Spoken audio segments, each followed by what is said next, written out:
जय भीम। आज बाबा साहब के जन्म दिवस पे आप सबको ढेरों शुभकामनाएं। हमारे संविधान निर्माता बाबा साहब का हम नमन करते हैं। देखिए सुबह रैली थी, अभी शाम को भी रैली जाएगी बाबा साहब की। बाबा साहब का भक्त हूँ। हमारे महानायक युग पुरुष का नाम तो विदेशों में भी गूंजता है। स्टैचू ऑफ लिबर्टी जापान में बनाई गई है, भारत में भी उनका नाम काफ़ी है। और आगे बताना चाहूँगा, जिस प्रकार भारत तत्कालीन सालों में विश्वास, छुआछूत, असमानता में घिरा हुआ था, इस सबको दूर करके बाबा साहब ने संविधान लिखा।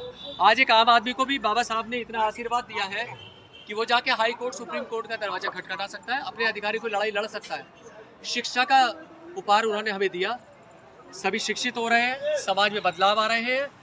मैं आपको एक चीज़ बताना चाहूँगा, तत्कालीन हमारे बराक ओबामा, अमेरिका के जो राष्ट्रपति साहब थे, वो बाबा साहब की फ़ोटो अपने पास रखते हैं, क्योंकि वो कहते हैं कि जब मुझे आत्मविश्वास बढ़ाना होता है तो बराक ओबामा साहब कहते हैं कि भारत एक महान देश है जहाँ बाबा साहब का जन्म हुआ, और मैं भी अगर दोबारा जन्म लूँ तो मैं बाबा साहब के देश में जन्म लूँ, ऐसे महान महानायक के लिए।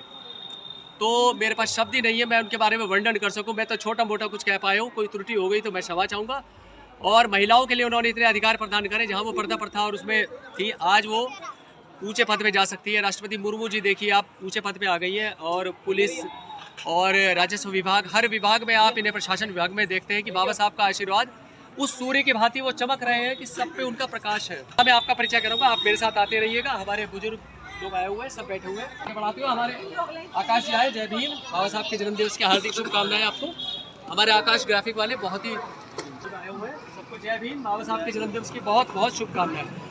केक कटने वाला है, कार्यक्रम का हिस्सा बने रहे, कहीं भी नहीं जाइएगा। और अभी केक कटेगा और हम सब यही जुड़े रहेंगे।